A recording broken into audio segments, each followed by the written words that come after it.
Running Sentences presents The Train Headed Nowhere, Part 8. A Train Chase. A great chase begins inside the train, Drex mostly using this as an attempt to put himself in a better light to the cops, so they might not arrest him. Not that he thinks that will work well. This story is written and narrated by Michael Henry. It is a work of fiction, so any names, characters, businesses, events, and situations within this story are products of the author's imagination. Any resemblance to real people, situations, characters, businesses, events, and/or fictional businesses, characters, events, and so on is purely coincidental. Copyright 2024, Michael Henry. All rights reserved. The two officers still had a grip on Drex, as the lot all stood halfway down the ruby marble car quarters. The hallway in which they stand is divided into rooms and a sitting area to enjoy, looking out the windows at things passing by.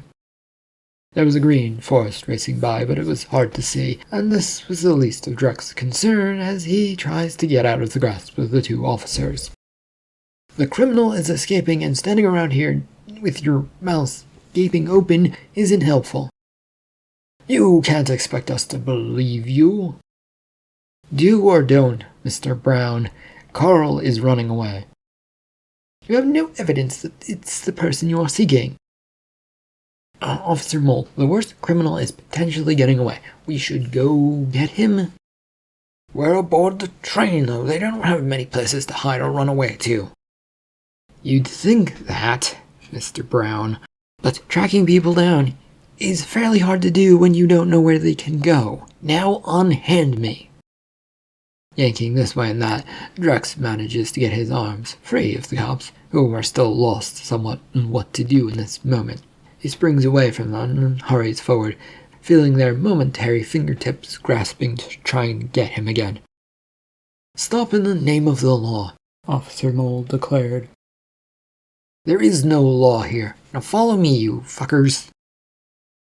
There's no doubt that this is probably the wrong thing to say to Officer Moles and Brown, but at this point it didn't really matter. They were going to do whatever they were going to do.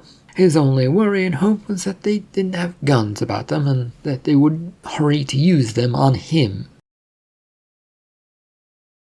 The next car was upon them before they knew it. A similar looking one to the last one, the major difference being here that the walls were more emerald instead of ruby colored.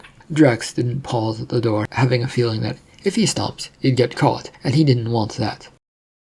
Carl, you have some questions to answer. Mr. Drex, please surrender at once. Officer Brown sounded not far off from him, and that only pushes Drex to keep moving. His arrest can come later, once Carl was done talking about all the crimes he'd committed. Until then, though, no. He would not surrender, and if he were going to do it, it would not be to these two. Officers, that man is harassing me. I want it stopped right away. It is you, Carl, and you shouldn't be in this section of the train. Neither should you, Drex. Oh, that you have wrong. I have permission from the higher-ups and both bosses to arrest you. Those liars, Drex, you think you can believe them? Dancing his way around the rather filled hallway and tables that allowed for observations out the windows to this train, Drex did his best to catch sight of Carl. The man, though, was elusive, and all he managed to do was catch the sound of his voice. Explain how they're liars to the police, then. Oh, as if they will listen to me, Carl complained. Then why would they listen to you about how I'm harassing you, What do you have to say to that, Carl? Catching sight of what looks to be the worn and slightly tattered coveralls that was the uniform of an engineer, Drex moves in that direction towards it and the exits. It's possibility he's being led astray, but it is worth it if he got out of this mess. Mr. Drex, you need to stop this right now. Officer Brown, not until I've caught that criminal. Sir, I will shoot you, Officer Brown said. The hope inside of Drex fell greatly at that statement. If these policemen were willing to shoot something in the middle of a busy, crowded... "No, you won't," Drex said, hoping that he really wouldn't shoot. "Get him, officers! Kill him! Destroy him!" "Shut up, Carl. You're a rebel." "What do you mean when you said he's a rebel?" Drex swings his head back to see that Officer Mold has joined them. "He's conspiring to destroy this train." Drex's loud announcement is heard by anyone and everyone since he had shouted it out. A panic rises through the crowd that was sitting in the seating area and those in the hallway. "Who's this trying to destroy us?" a stranger demands to know. "The man over there, who the police here don't want to deal with since they don't believe me." Drex pointed off in a wild direction, that is mostly towards the door and where he can see that coverall uniform going. He isn't sure that it will work on what he wants to accomplish, but something will happen. "Oh my god, a rebel is aboard the train!" a passenger exclaimed. "And they want to kill the lot of you, because they can't miss." There is a flood of people rushing this way and that, without the slightest idea of where they were now going. Drex now finds himself dodging his way around them, cursing himself since his little comments are now biting back at him and he can't exactly get through this crowd without more work. "Please calm down. No one here wants to destroy the train." "Yes, they do, Officer Mold." The words, though, from the officer and Drex were lost amongst the crowd. They didn't want to be here anymore, and so they were leaving. The bright side, Drex discovered, though, is that he can now clearly see Carl near the door to the next train car and slipping through to it. Not waiting for a moment more or the cops to catch up to him, Drex hurries after him. "Carl, are you there?" Drex, having gotten into the connector between the cars, called out just to be safe as he opened the door. There's a chance the man would be silly and stupid, thus respond to the query. An unlikely chance, but one never knew.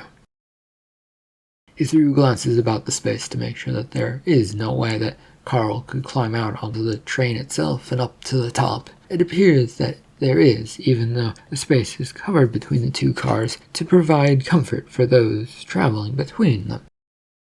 Drex finds himself pausing here, trying to figure out if Carl could possibly climb out and figure out that's the way to get away. He kind of doubts it, and the cops are probably right behind him. Bursting into the next train car with a wild look around, Drex looks around. The heavily moonlit late hour, along with the train car's own lights, provides plenty of light to see out into the darkness beyond. And in this car, there are a few people running away, and a few sitting around lost in confusion over what the people running away were doing, but also far less people than the previous car. It makes it easy to spot Carl among the group as he stops to catch his breath. "Carl!" Drex calls out. "Oh, what the fuck do you even want, Drex?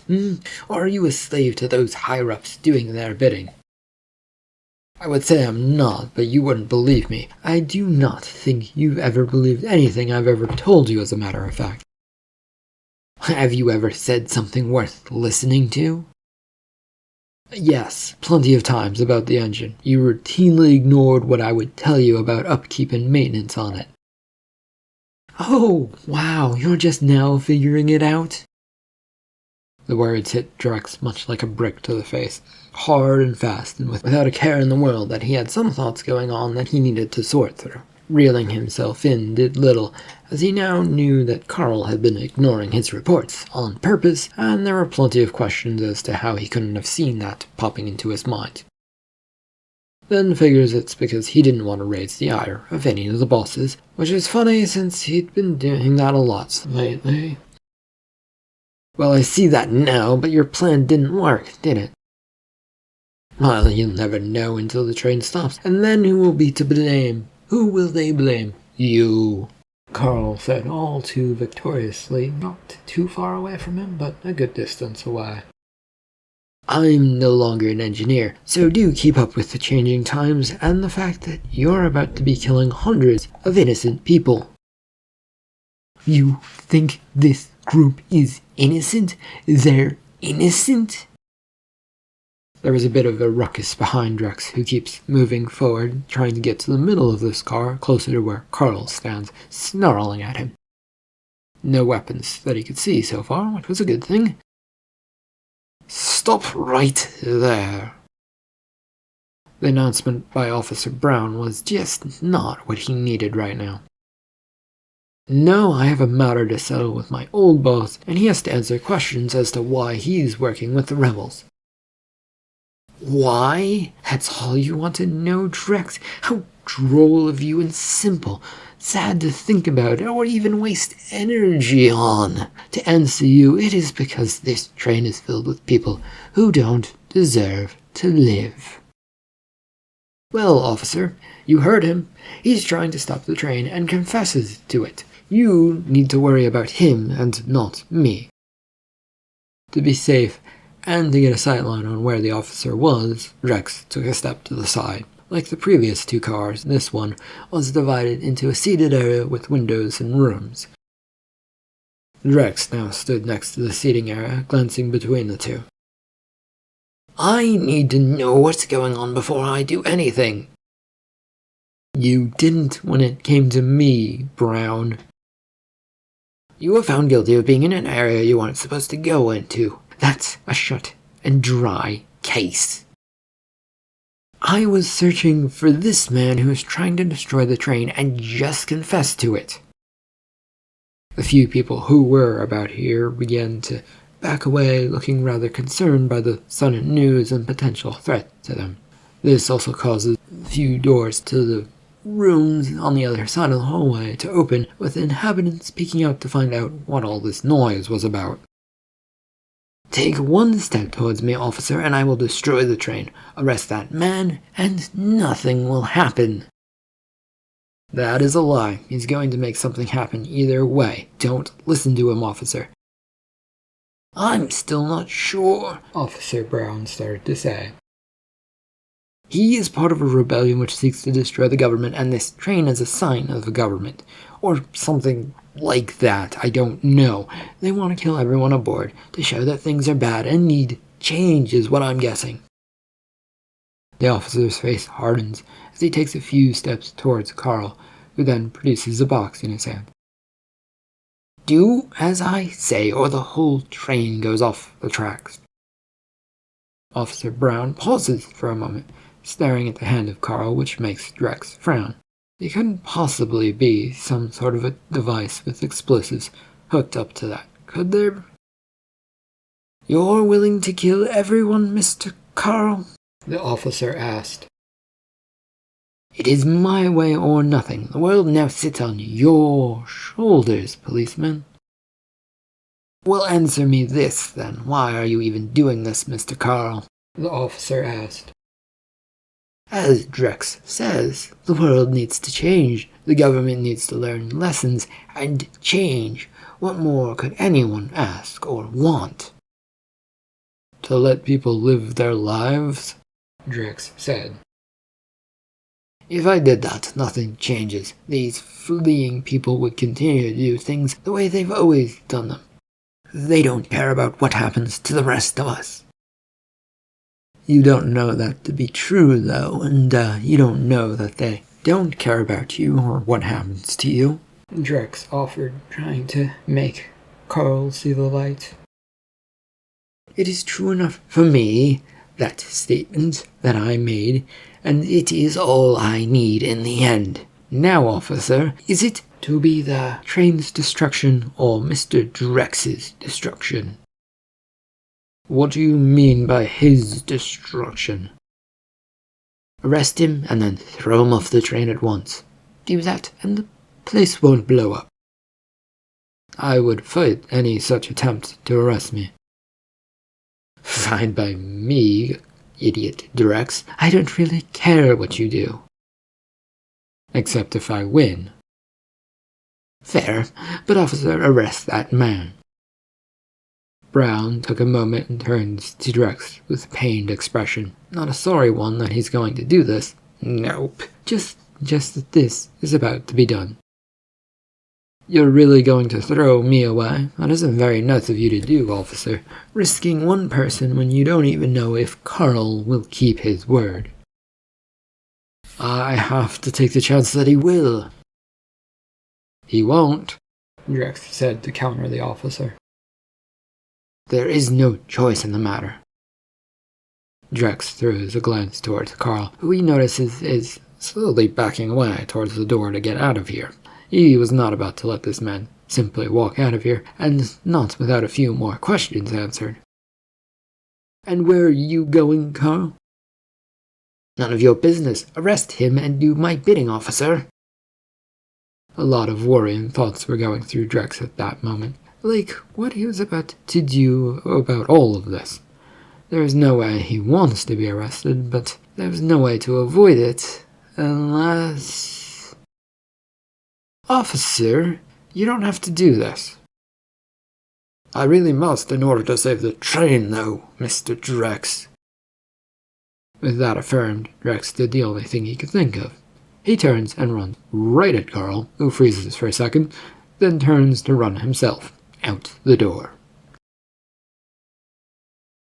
The next car was a fine dining one, and despite the evening hour and turning late, it was rather filled with people. The noise and clatter of 3 people rushing in made the whole car look up, though, and stop eating. It was a fine dining establishment after all, and the slightest bit of noise made everyone sort of worry. Thinking fast, Drex blurts out as he points towards Carl. This is a criminal, and if you know them, you're in a conspiracy to take over this train and destroy it. Surrender at once.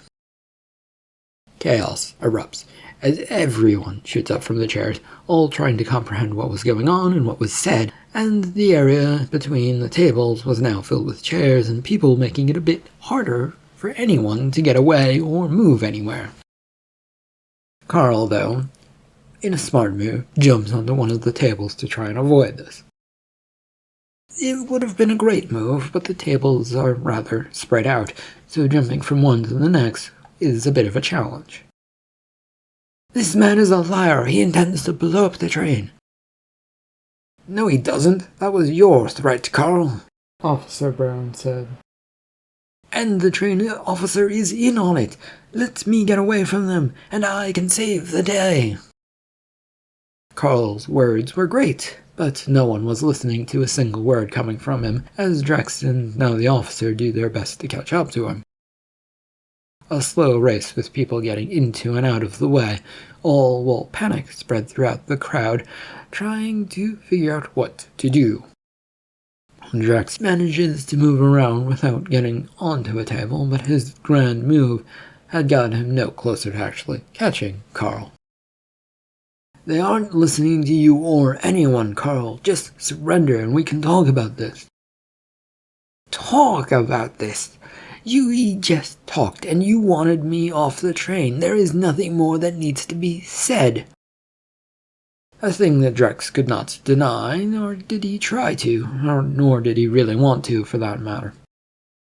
It wouldn't do any good either way, since it would lead to a roundabout conversation getting them nowhere. Still, he needed to at least slow Carl down for a few seconds.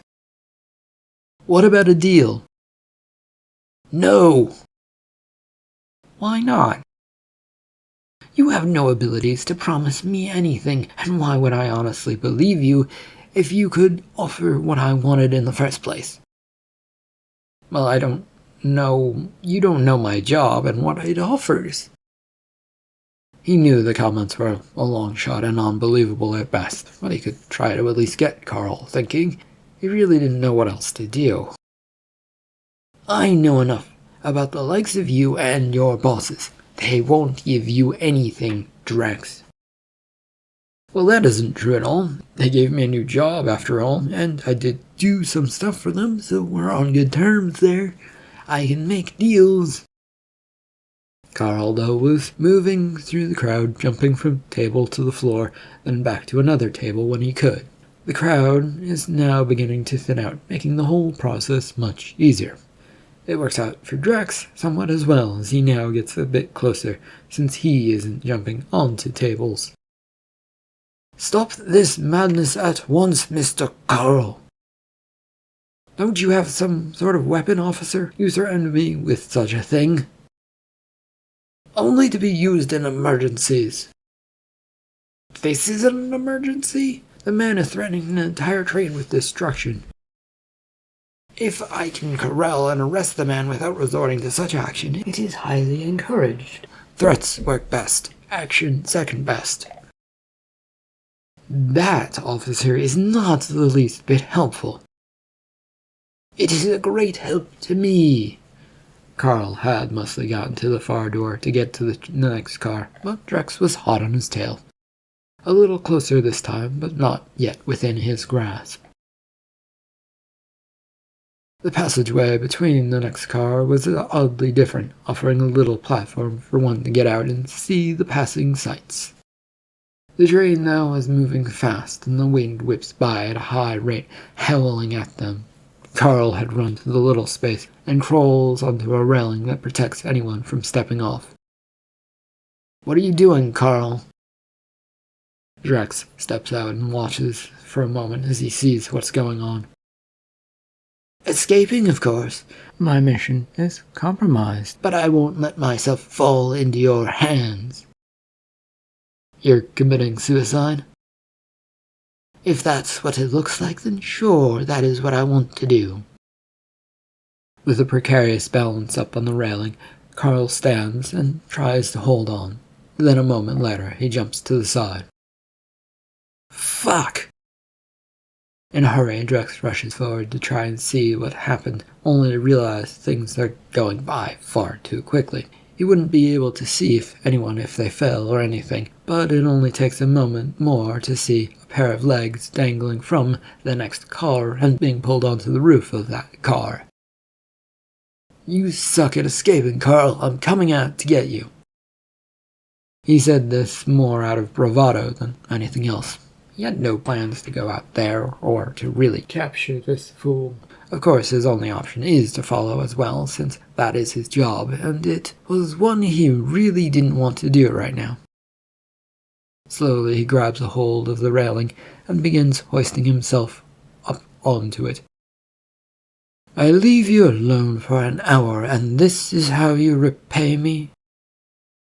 The voice of Domino is not exactly welcome at this point, and he pushes past that problem in his mind and points off down the train up on top. "Hi, Carl is up on top of that next car. You might be able to stop him if you get to the next passageway." "And you're going to stop him by chasing him?" "Well, no idea. It is better than doing nothing, though. And where have you been? I've nearly been arrested and had my life threatened many times. Did you deal with that officer, by the way?" "I was busy tracking down information on what's going on. I heard you ran into the lovely little GTX." "Well, they most certainly are not lovely. They, along with your boss, wanted to get rid of me." She nods and grabs him, pulling him down off of the railing. "Well, that sounds about right. Come on. There are tunnels up ahead, and you don't look like the type who's able to play duck when you need to." "What is a game of duck?" Now pulled down, though, she pushes him towards the door. "If you can't figure it out, then it isn't worth explaining it to you. Now get in."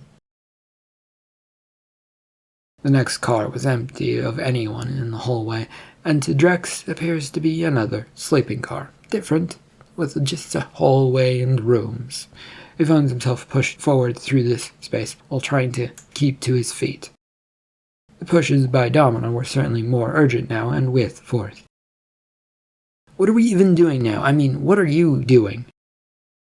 "Trying to stop the problems aboard the train, which is my job. You mentioned my boss, though." "Yes, the GTX agent and him talked like they were working together." "Well, they're probably trying to protect people and this vehicle, but it is worrisome to think about." "Why?" She stops her effort to push him for a moment. It means that there are potential secrets that I don't know about. Corey is always up to something with his plans. Should I be worried about him? Probably. It is a good idea to make sure that you worry about everyone, especially since that is your job now. Drex decided he really did not like that at all, mostly because it left him with a lot of nervous feelings about being stabbed in the back. No one aboard this train is really even remotely helpful, he said. I know. Welcome to the world of business, where it is all made up and the numbers don't matter until you put them into the right spot. Yeah, let's just go find this person before they do anything stupid. They're threatening to destroy the train if things don't go their way. Drex pushes towards the door to get out with the hope that he could merely catch Carl, and that would be that, and everything would be taken care of.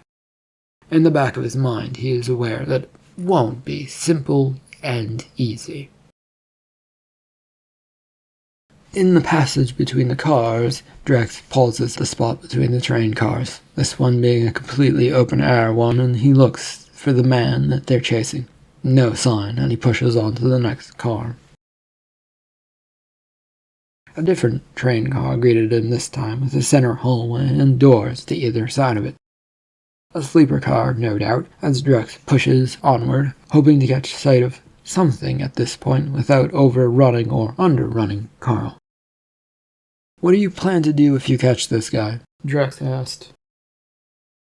Ask a few questions and turn him over to the authorities. I've no doubt he'll be leaving the train now. Via the same weird way that you add and subtract workers from the train, and not the so-called back of the train? Yes, exactly, the workers one. And I take it you cut a deal with Lucy? There was a pause as they reached the door at the end of this car. Drex turns to Domina as he reaches for the door, waiting for his answer. Are you worried about her? No, curious what went on behind my back, so that I can be aware of what's coming towards mine. You could have stayed and heard the deal we were doing. If I did, we wouldn't be right here right now, so what did you do? But she is free as long as she agrees to leave the train at the appropriate time.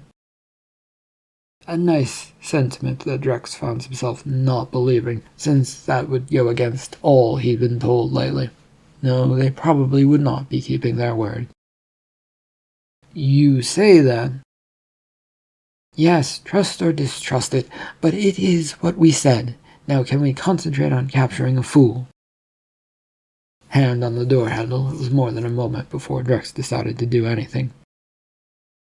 Do we have any proof that Carl has done anything wrong? Well, he threatened you, didn't he? And the train? Domina replied. Yes, so did you and the boss Corey and the agent for the GTX. I don't have a lot to go on other than someone says the rebels want to blow up the train. It is a simple enough situation, and one where you simply must trust for us to get anywhere. I'd like some assurances, Drex countered. After I told you not to trust us and you seemingly show how little you trust us with your latest comments, you seek that kind of thing? He frowns in response as he pulls the door open. Yes and no, but he couldn't exactly say that without causing more confusion about what he was trying to find out. His mind reels trying to sort out the perfect way to get things across. None of this makes any sense to me. Rebels, bosses, the train headed nowhere. Why is it all going against one another? If I knew that, I might be able to answer you. Unfortunately, I've been kept in the dark as much as you have. Sprinting to the next car, Drex takes one look at this place and carries on. There's no sign of anyone hurrying and being secretive, and it all looks very much like the last car he'd been in. Different color scheme, but the same layout and nothing looking out of place. Wait. What now, Domina? There's one thing that I happen to know, and you should probably know as well. Some truth, finally? Yeah, maybe. Well then spit it out already, so I don't get a headache and fail to understand all that is going on. She huffs at him for a moment, but grabs a hold of his arm to make him realize that this is a serious thing. To his annoyance, he knew he had sort of been going along with all of this, even the threats, without much thought as to how dangerous they might be. I lied about the train not going anywhere. It's headed for a safe spot. Across the continent to a different country? That's the only place it could go. I mean, I don't really think it can hide within the country, can it? Yes and no. We're stopping before we get to the border or something? She shrugs at this, and with a rather pained expression on her face, it didn't make him feel confident at what was coming. The only thoughts coming to his mind now didn't sound all that appealing. Straight through without stopping, then. Well, it's an option we have, she said. Why, and how does this help or hinder us in all of this? Well, if the rebels do have some way of stopping the train, either aboard or by attacking the tracks, they'll have to use it soon. We need to be aware that it can happen at any time, and be unsurprised by it as we try and help people. If something happens, drop everything and just go help people instead of, fighting the rebels? Yes.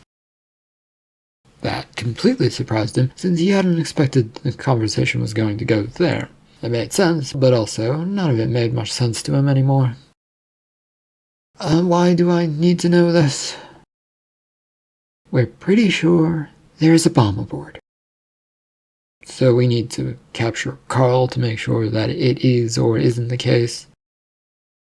Yes, that would simplify matters greatly.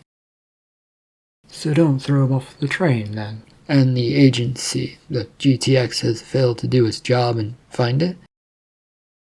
She shrugs and pushes him forward through towards the open doorway ahead of them and on towards the next car. I think I saw Carl in the next car. I don't know the answer to what they've been doing. A buffet-style diner car stumbles into Drex's view as he came in. This car, though, was mostly dark, minus some dim lights, and the buffet was clearly not operating. There were, however, a lot of sounds of pans and other things crashing about behind the table that would hold the buffet. Carl, is that you? Drex asked the air. Come out, Carl, and talk to us. We know you have a bomb aboard, and we don't want you to do anything stupid. A thick-looking serving pan came flying out from behind a door that was leading towards a cooking station. Both see it and dodge out of the way as it glints in what little light there is. That isn't going to help you, Drex tried to explain. Neither of you two are going to help me either. We can do something to help you, Domina said. There is nothing to be done, and it is all set in place. Go away. It's set in place to kill a bunch of people who may or may not be guilty of some crime. Drex, the people who got aboard this train knew what they were getting into. They know where it goes and what it carries. Well, that's not true, Drex countered. Especially the workers who were merely doing their jobs. What about them? No one cares about them, and they were merely fodder in the war of greater responsibilities. They signed up to work for the company, so they're guilty. Don't try and hang shame on me for doing the right thing. Well, it doesn't sound like the right thing to me. Another two pans fly out towards them, with one clattering far short and the other smacking into the ceiling and then falling short. Drex contemplates moving forward to deal with Carl, but the flying pans are keeping him a bit back. It is the right thing for me to do while I wait for everything to come to me. What are you waiting for, Carl? Take a wild guess, Domina. It shouldn't be that hard for you to put together 2 and 2.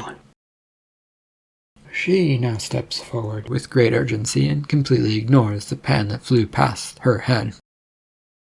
At the counter, dividing the serving area from the customers, she looks about for the man. In the darkness, the room made it hard to see things as Drex moves up as well. The pans were no longer flying about, so that made it easier. "I want to save the lives aboard, and that is what this train is all about," Domina declared. "You lie." "Okay, so explain to us what exactly is a lie about that, Carl." "The train isn't going to save anyone." "It is. It's loaded with business people and all sorts who want to escape the war you're creating. From doctors on down, there are plenty of poor people aboard, and just people who don't want to be involved in war." End of Part 8 of The Train Headed Nowhere. Thank you for listening.